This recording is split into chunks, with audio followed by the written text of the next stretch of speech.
ആദില പുറത്താകുമെന്ന് പറഞ്ഞപ്പോൾ നൂറ പറഞ്ഞത് നിങ്ങൾ കേട്ടോ? ഇപ്പോൾ ലൈവിൽ നടന്ന സംഗതിയാണ്.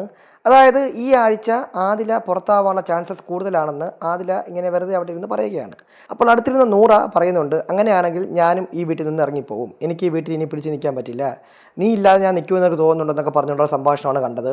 നമ്മൾ വിചാരിച്ചതുപോലെ തന്നെ ഇവർ രണ്ടുപേരിൽ ഒരാൾ പോവുകയാണെങ്കിൽ മറ്റൊരാൾ എന്തായാലും ബിഗ് ബോസ് വീട്ടിൽ നിന്ന് കിറ്റ് ചെയ്ത് പോകാനുള്ള പോസിബിലിറ്റി വളരെ കൂടുതലാണ്. അപ്പോൾ ആദിലെങ്ങാനും പുറത്തായാൽ, കാര്യം ആദിലേക്ക് പുറത്ത് നെഗറ്റീവാണോ പോസിറ്റീവാണോ ഒന്നും അറിയാൻ വയ്യ. ആദില ഈ കളിക്കുന്ന ഷാനവാസ്, നെവിൻ, ഇഷ്യൂയൊക്കെ ആദിലയെ പുറത്ത് എങ്ങനെയാണ് ബാധിച്ചത് എന്നുള്ള കാര്യത്തിലൊന്നും വ്യക്തമായ ധാരണയില്ല. അപ്പോൾ അങ്ങനെയുള്ള പശ്ചാത്തലത്തിൽ ആദിലയ്ക്ക് പുറത്താകുമെന്നുള്ളൊരു ഭയമുണ്ട്. അപ്പോൾ അങ്ങനെ ആദില പുറത്താകുമെങ്കിൽ നൂറയുടെ അവസ്ഥ എന്താവും എന്നൊക്കെ കുറിച്ച് ആദില ആലോചിക്കുന്നുണ്ട്. അപ്പോൾ നൂറ പുറത്താവാൻ ചാൻസ് ഉണ്ടോ, അത് നൂറ അപ്പോഴത്തെ ഇമോഷണലി പറഞ്ഞതാണോ, അല്ലെങ്കിൽ നൂറെ അവിടെ പിടിച്ച് മറ്റുള്ള ആൾക്കാർ ഇപ്പോൾ അനുമോളൊക്കെ അവിടെ പിടിച്ച് നിർത്തുമോ ഒന്നും അറിയാൻ വയ്യ. എന്തായാലും ആദില പോകണമെങ്കിൽ അത് തനിക്ക് സഹിക്കാൻ കഴിയില്ല എന്നാണ് ഇപ്പോൾ നൂറ പറഞ്ഞിരിക്കുന്നത്. അത് തനിക്കത് ഒരിക്കലും ഉൾക്കൊള്ളാൻ പറ്റില്ല. അപ്പോൾ ആദിലെ എന്തായാലും പ്രേക്ഷകർ പുറത്താക്കില്ല, കാര്യം ഞങ്ങൾ ചേർത്ത് നിർത്തും എന്നൊക്കെയാണ് ഇപ്പോൾ അവർ ലൈവിൽ പറയുന്നത്. എന്താണെന്ന് അറിയില്ല. എന്തായാലും ഇന്നലെ കൂടി ആദില കാണിച്ച പെരുമാറ്റത്തിന് പ്രേക്ഷകരുടെ ഭാഗത്തുനിന്ന് നല്ല രീതിയിലുള്ള എതിർപ്പ് ഉണ്ടായിട്ടുണ്ട്. അത് വോട്ടിങ്ങിനും സ്വാധീനിച്ചിട്ടുണ്ട്. കാത്തിരുന്ന് കാണാം ആദില പുറത്താകുമോ, ആരും പുറത്താകുമോ, ആദില പുറത്തായ നൂറെ കൂടി പുറത്താകുമോ എന്നൊക്കെ. എന്തായാലും ബിഗ് ബോസുമായി ബന്ധപ്പെട്ട കൂടുതൽ അപ്ഡേറ്റുകൾക്കായി നമ്മുടെ ചാനൽ സബ്സ്ക്രൈബ് ചെയ്യുക.